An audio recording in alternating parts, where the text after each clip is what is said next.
Hello and welcome to the Super Basement Bro Show. I'm Connor and I'm joined by my co-host Hasten. Hello. Tanner had to head out for a minute. Yep. So we're gonna do a recap of the Bethesda press conference, which just happened a couple hours ago. Just barely. Honestly. We actually just got done with it. So. Yeah, we did.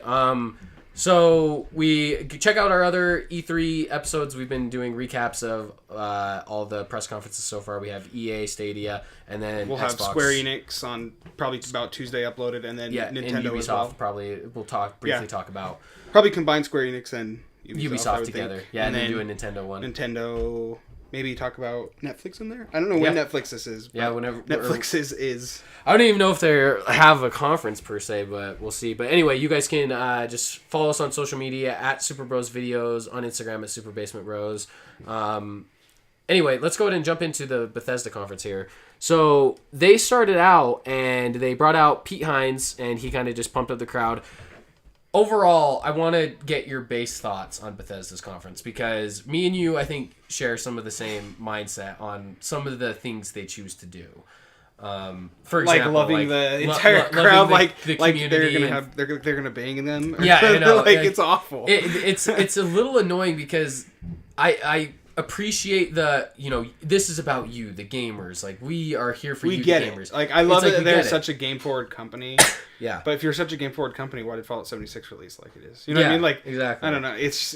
And the way I feel like there's some things in there, like the way they addressed Fallout 76 to me was kind of cringeworthy. Mm-hmm. Like, they accepted their mistakes and they're like, millions of people are still playing this, and I'm like, no, they're not. Yeah, there's not millions of people. Yeah, it's just like, just call a spade, and they put a battle royale mode in it because they know they want to get more. Let's go in order, so we don't completely fall out here. Okay, true. Because there's some funny stuff throughout this conference for sure. So they definitely started with like the classic. Bethesda always does this. They start with like the community being like, "This is Bethesda. And their employees. We love you," and their employees. And it's cool and all, but they do it way too much. Yeah, every conference they have, it's beginning with that. Yeah. And next year, that's my prediction. It's going to start with that. It'll start with the because I think it has every year for the last 5 years that they've had a conference. Yeah, for real. And this one even did it worse because it kept doing it throughout the show too, multiple times. Anyway, basically, first thing we get is Todd Howard out on stage right away. Todd Howard. Pete Hines is just like, boy, here. Yeah, he's like. You announced this game. I don't want to be part of it. You mentioned the Fallout 76 sorry about debacle. That's not me. Sorry. But he basically mentioned like we had difficulties at launch. As you mentioned, I felt like it was kind of cringeworthy as well. They handled it okay, I guess though. Mm-hmm. It could have been worse, but they kind of just talked about Fallout 76, and then they randomly transitioned into Elder Scrolls Blades. This was the best thing of the conference for me. Yeah. Which is crazy. But then they transitioned back to Fallout 76, which we'll get to, but going to Elder Scrolls Blades. Elder Scrolls Blades, so in the game, they're releasing the arena, single player arena, which is kind of weird. And then they were doing a jewelry make thing, and then a whole new quest line, which is actually kind of cool with the dragon. Which, there's not really any main quest, like big quests in this game that I've seen so far. I'm level 17, I think. But there hasn't been like a huge quest line, so that's kind of a big deal. And it all drops right now. It's all out right now. That was cool. Stealth drops are always great. Yeah, that was the biggest thing for me of this conference. We'll still go talk about the rest of it, but yeah. Yeah, it was. and the biggest part of it is coming to Nintendo Switch. Oh yeah, I totally forgot about that. Going to the Switch, and it looks kind of cool on the Switch. I mean, it's free. Yeah, it's still free. It's kind of like Fallout Shelter. That was the biggest thing for me, is that it's still free. Like that. That's really cool. And Switch is a perfect place for it. Mm-hmm. Also, if you don't want to play on your phone anyway. So Blades come to Switch, and then they go right back to Fallout 76. It's where they had like Fallout 76, Blades, Fallout 76. I don't know why they just didn't open with Blades, then transition to Fallout 76 and just stay on 76 instead of doing this. I think it's because they're like, we know we have to address Fallout 76 immediately, and then just get out of the way. Yeah, I agree. And this is where we got the Wastelanders update is coming. I think they said fall, though, which is like... crazy. How? Like, this game needs support now. You're drowning. Oh, it's free to play from the 10th to the 17th. Yeah. Right? Yeah, free trial. Yeah, you are. I don't know. I'm gonna try it out. You know, Me see too. if it's like my kind of game. I don't think it is gonna be. I think I'm gonna hate it. But Well, I think I'll me try. and you are also going to try it out for another reason, which is that they're adding a battle royale to this game, which is crazy because this little trailer started called Nuclear Winter, and we're like, huh, what is this? And they're like, this is a new mode for. And you Fallout just 76. jokingly said, you're I like, Battle jokingly- Royale! Yeah, I jokingly said, I'm like, oh my gosh, they're going to add a battle royale. And I was totally just joking. I did not think for a second they actually were. And then next thing you know, Hason's like, no, it really is. And I'm like, what? And there's a ring of fire that starts coming in around the players as players are looting and stuff like that. And then it cuts to another thing, and it's like, maybe this isn't Battle Royale, maybe it's part of a storyline. And then it's like, people fight for survival and look for loot. All the Battle Royale tropes. It's like, oh wow, yep, this is Battle Royale. And it's only 54. It's the smallest person type Battle Royale. Yeah, 54, that it's exists. pretty tiny. And then right after we had the guy in charge just be like, yep, you bet we're making an effing Battle Royale. Yeah. Or something like that. Which, I guess, props if it works out, but it's an If it's a interesting cool Battle choice. Royale, I guess. Yeah, it's an interesting choice. I would have never guessed Fallout getting a Battle Royale, but here we are. We'll try it out, I'm sure. I'm sure you guys can too this next week. It's free, so might as well jump in. My prediction before, like the actual conference, I don't know if I said it in our predictions, but I was like, I think they're going to go free to play with Fallout 76. And they didn't, so I lost that one. You lost that one. Yeah, that would have been pretty crazy. So I can't imagine them still selling the game for full price, though. They got to drop it a little. Oh, no, it's like cheap. Yeah. I think you can get it for pretty cheap right Probably now. It's kind of like Anthem. $30-$20. Yeah. Then we get probably the biggest letdown for a lot of people. Even though we kind of saw it coming, we all kind of figured this would happen. You? Todd Howard mentioning Starfield and Elder Scrolls 6. Oh, yeah, they're just like, Starfield, we're working on Starfield and Elder Scrolls 6. Yep. That's was it. And then they moved on. That was literally then I killed myself. And then Hasten walked out of the room. I didn't see him anymore until just now. Yeah. I'm glad you came back. I went and sat in a car and contemplated killing myself You just in the garage. Shut yourself in the garage, put the car on for a minute, and then you're like, I was like, it'll come out eventually. Yeah. Maybe when I'm like 80 or 90. Hasten considered freezing himself, though, until that. Yeah, that way I can play Elder Scrolls, but then I'll have to freeze myself again for Elder Scrolls 11. For the next one, so. yeah. But, so that's kind of what we figured. I didn't expect to necessarily see them, but I want am... to see Starfield. I am surprised we we'd didn't see get a something from little Starfield. teaser of Starfield. This just goes to prove to me, though, that these games are way off. Because not even the slightest teaser for Starfield. We're working on them. Yeah. Like, what does this mean? Like, this game gots to be 2021 at the earliest, right? Because it's not For next year. Starfield? Yeah. Because it's not next year. No way. They would have shown a teaser. Unless, I don't know, though. Sometimes with Bethesda, when they drop games, they announce a trailer and it's like next year. True. You know what I mean? Yeah. Or like 3 months 6 away. months. Yeah. You're so. totally right. That's for sure. Because I think that's what they did with Skyrim. That's what they did with Fallout. And that's what they did with Fallout 76. Yeah. That's a good point. And then the next moment on stage was Shinji Mikami came out. And this, for me, was the disappointment moment. Because You were so pumped. You yeah. were freaking screaming. I was really upset because I got super hyped because I was like, it's true, Shinji Mikami's there. I was freaking out. I was super excited for the Evil Within. I'm a big Evil Within fan. I was really hoping we were going to get the third entry. Turns out Tango Softworks or GameWorks or whatever, working on a brand new original IP called Ghostwire Tokyo.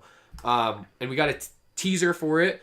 I will say, I saw it. I was super bummed out at first that it wasn't Evil Within, so it soured my taste on the trailer at first. For the next 20 minutes, you were just like, I was really I hate upset. this company. This sucks. Bethesda. Everyone hates their lives right now. Yeah. I just barely seen Connor until now. He was in the other car. Yeah, I was in the other car. We were in the same garage next to each other. We kept looking over, just like nodding. Is it time? This is it. Yeah. Placing our hands on the window, like crying.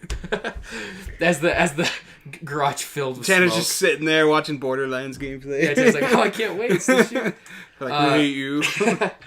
But, after I let the dust settle a little bit, and I rewatched this trailer and kind of looked at the screenshots and stuff, this game actually looks freaking awesome. I'm not going to lie. Especially when I started hearing details about it, apparently it's an action-adventure. You're fighting, like, supernatural elements in Tokyo as, like, a ninja. Like, that sounds awesome. That sounds really cool, actually. So if it's anything like the Evil Within kind of gameplay or look, I'm all on board. Yeah, I'm actually looking forward to this game. I think it looks pretty cool based on, once again, a cinematic trailer, no gameplay. If I can go off of what I know Tango's done in the past, though, I still have hope that it'll be cool. But I'm looking forward to gameplay one day. We didn't get a date or a release window at all, so I'm imagining this is 2020 late fall, probably holiday, like with alongside new consoles. You think new console? I think it'll come alongside new consoles, yeah. That's what I'm imagining. I wonder how many launch titles there's going to be. Yeah. I don't know. I mean, I imagine probably a lot. 2020, it seems like we're getting a lot of games. Maybe that's what all the other companies are working on. They're working on Xbox's like launch titles. It's possible. They bought. Yeah, for sure. Let's see. Then we moved on to Elder Scrolls Online. I don't know if this is something you could speak on more. I played it. Than I can. A long time ago. But I honestly, during this part of the conference, as you mentioned, I just owned the freaking. I kind of did too, because like they've come out with, I think it's like 5 or 6 expansions now. Mm-hmm. I haven't played it since it launched, and it's just not a game that interests me. Yeah. Like it's tough. They're releasing dragons. Everything they're doing has dragons in it now. I noticed that. It's kind of funny. The cinematic thing looked awesome, and that's when I was watching the cinematic thing, and I was like, why isn't Elder Scrolls a movie yet? Yeah. Like, they have so many cool characters. They can honestly... I'm surprised they don't just make a movie all CGI like that. They can totally make a CGI movie. It looked amazing. I was watching it, and I was like, wow, this is freaking sick. Mm-hmm. But I know that's not what the game looks like. I've played the game. Nothing like that. I know what it looks like, and it's not like that at all. It reminds me of those... do you remember back in the day, the Star Wars The Old Republic trailers versus the actual game on PC? It was like, they had these dope cinematic trailers, like with these Sith Lords like invading the Jedi Temple and stuff like that. It looked so cool, amazing, but the gameplay in the game itself is nothing like the way it looked in those trailers. I remember that was like the first game I remember seeing a trailer for, getting pumped for, and then seeing gameplay of it and learning what disguising your game looks like, because I was like, holy crap, they're the ones that effed you. Yeah, that looks nothing like how it was presented. Then we get a really weird moment, once again, a free-to-play mobile game called Commander Keen. God. Which, this was the low point of the thing, because I did not give an F about it. Yeah, me neither. And apparently I've been reading stuff. It sounds like this is an actual series from the past, like... Yeah, and I've never heard of it. I've never heard of it, so I'm glad there's people who are happy for that being back, but it did not speak to me at all. And also, this stuck out like a sore thumb compared to the rest of Bethesda's lineup. Like, this looks it looks nothing like Doom. Nothing like anything. It's not Doom. Nope. Then we transitioned to Elder Scrolls Legends, which is like a mobile card game I don't thing. care. Yeah, kind of like Magic, but for cards, I guess. or like Hearthstone, something like that. Then we go More Rage 2, a bunch of new little updates, additions. Don't really the Mario songs? Yeah, this was so weird. Okay, someone needs to let us know in the comments if you're listening to this at all. If you noticed all the freaking weird, like, Mario Nintendo the Wii tunes. menu sounds? Yeah, I was like, how are they getting away with this? Like, what the frick? Yeah, we just started playing, like, the Mii Maker music. I swear I heard Mario Sunshine in there. At first, it's funny because you turned to me and you go, did you notice that? They just played the Mario song. And I was like... I think you're high. Like, for a second, I wasn't high. Yeah. For a second, I was like, dude, I think you just heard something, because why would they do that? And then Rage 2. All of a sudden, I started hearing it too, and I'm like, what the frick? I was for a second, strange. I was like, holy crap, are they going to drop a Smash Rage character? I know, that's drop what I was Rage thinking. 2 on the Switch? I was like, oh my gosh, no, please. I was thinking, though, a Switch port. I was like, that could actually happen. Yeah, new expansion, untitled at the moment, it seems like. But then we get the... Wolfenstein Cyber Pilot, which is a VR game or something like that. Oh, really? I didn't even see that. Yeah, I didn't either. I just noticed it here on the feed, but I don't remember that moment at all. Then we got Wolfenstein Youngblood, which looks cool. Kill more Nazis. Kill more Nazis. They really like killing Nazis. They do. Yeah, that's like Bethesda's whole mantra. Yeah, that looks cool. Mm-hmm. But that's about it. That's all I have to say. Yeah, I mean, it's cool. Yeah. Kill more Nazis, I guess. Yep. Then we got Arcane, who's up. They're the developers of Dishonored. And they got a new game called what was it called again? The Groundhog Day #2. I can't even remember. Deathloop. Oh yeah. There's another Groundhog-esque type game where you are killing each other and you keep coming back. Bethesda has some weird games. Yeah. You know what I mean? And this looked pretty cool. I'm not gonna lie, but I want to see your gameplay. game? I want to see gameplay. It's another one of those games. Mm-hmm. Where's the gameplay? Where's the gameplay? There's no gameplay. If I saw the gameplay, I might be like, "Ooh, that speaks for me or not." But I can't base that on a cinematic trailer. Then we get the Orion stuff. Which that's what we talked about that in the Xbox conference, and they're the only ones that have actually demoed it on stage. Mm-hmm. You know what I mean? Everyone else is just like, yeah, you can do this. She was awesome. Playing on an iPhone with zero latency, zero latency, 60 frames per second with a controller. Which was just like, that's crazy. That was really cool. That was awesome. That was the best part of their conference. I think, probably the most exciting moment. Mm-hmm. It was like we see this like innovation service streaming thing that's been going on for 3 months. Mm-hmm. We've just been hearing like, you can do whispers this, of you can do this, you can do this, and then we finally see it in action at Bethesda of all places. I did not for real. See that coming. Mm-hmm.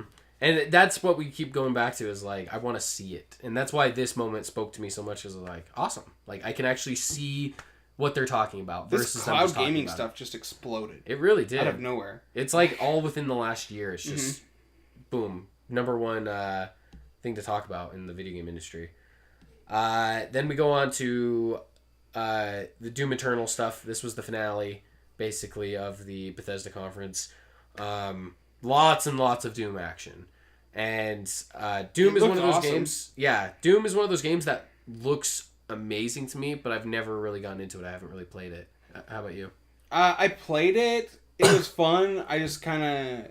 I don't think I liked the remaster kind of thing that they did. I think I want to try this. I don't know how I can get it. I probably wait for it to go on sale. Yeah. Or something like that. Who knows? Maybe it'll be on Game Pass one day. Maybe. Who knows? Like I mean, everything else is. Yeah. And there's a lot of Bethesda games actually on Game Pass. You know what I mean? There's Skyrim, Fallout 4. Well, and even Doom, right? The original. Doom's on there. So, I mean, I could definitely see it coming on there. Maybe like 6 months after or a year after. Mm-hmm. So. Yeah, I can see that too. But the gameplay as it looks freaking awesome, dude. Like, oh yeah, the gun, like he was switching seamlessly between like 8 different guns, like grenade launchers, shotguns, and like when you shot someone, they just exploded. Yeah, and it was awesome. The action violence of Doom is pretty unrivaled in terms of. Yeah, I don't think there's another game that competes except for maybe Mortal Kombat. Yeah. Like, basically what they showed was like him going to like this little arena area, and for 10 minutes it felt like he was just running around blasting enemies to shreds with, like you said, comboing and switching guns like no other. Like that seemed really cool, that it was so fluid and fast. So that seems cool. We also got the collector's edition announcement where you get the actual helmet. The helmet. The guy was wearing it. It was awkward. They just kept showing him sitting there on stage just like, hey, guys. Yeah. It was an awkward moment. It was. I mean, it's cool that you can wear the helmet, but it was at one point... like, that's an actual helmet you can wear. And it's like, okay. And it was awkward because they left the camera on the guy way longer than I think he was expecting it, and he's just like... So he just sat there. He was like...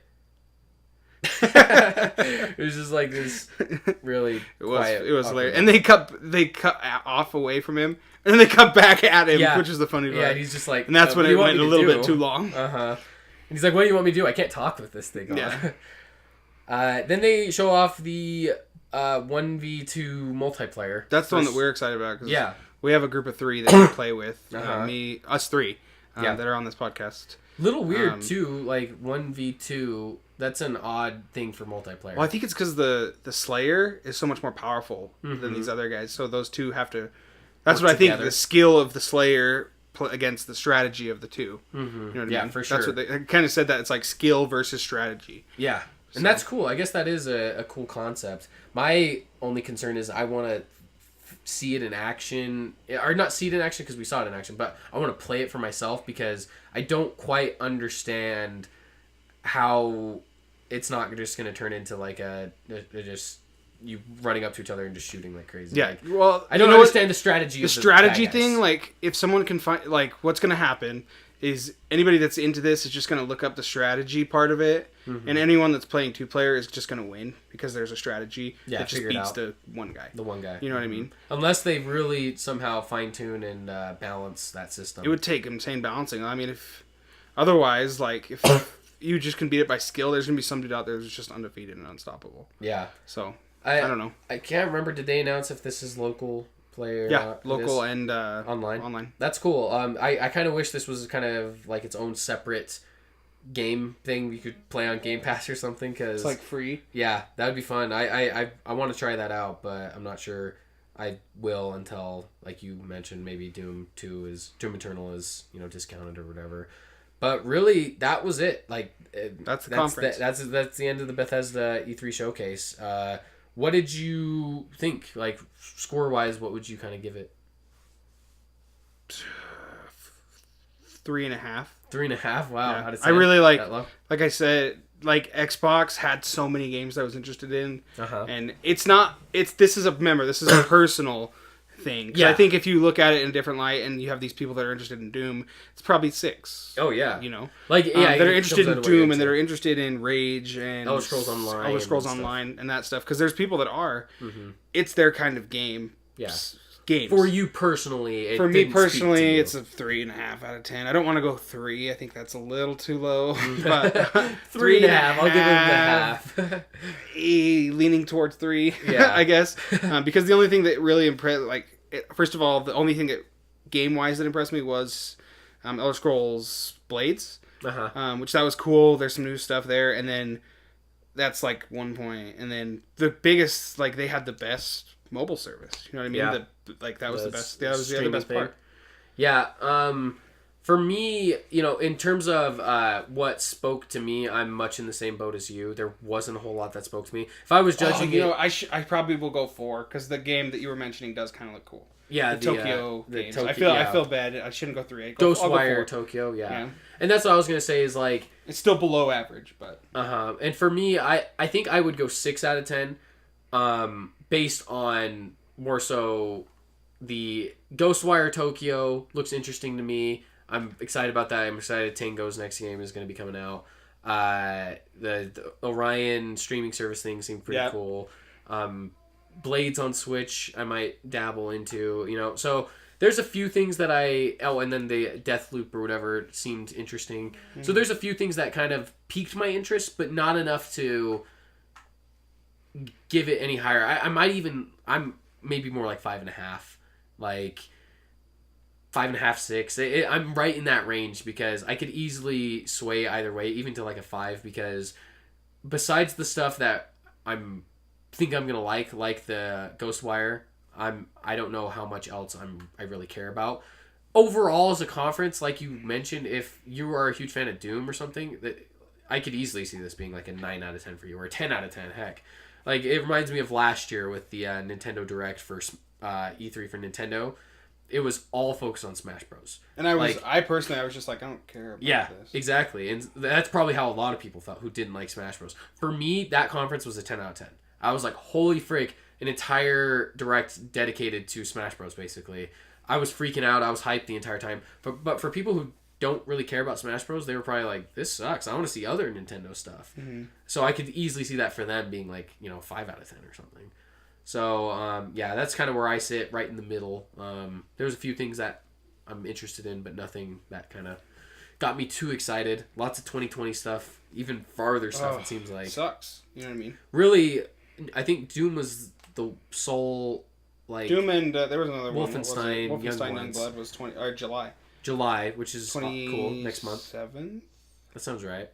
And then, what was Doom, 22nd, November? November 22nd. Yeah.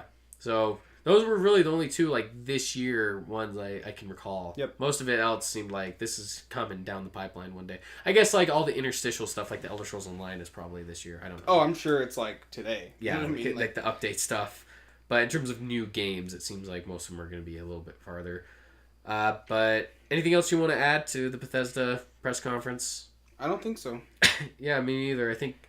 Stay tuned for tomorrow when we talk about, or not tomorrow, probably Tuesday we'll have another episode up that talks about Square Enix and Ubisoft and Nintendo. Nintendo on Tuesday. Heck yeah. Maybe we'll talk about the PC gaming show too. I don't know if they have some cool announcements. Announce anything. There's a lot of conferences tomorrow. There are a lot of smaller ones. The biggest one is obviously Square Enix and the Avengers game. Yeah.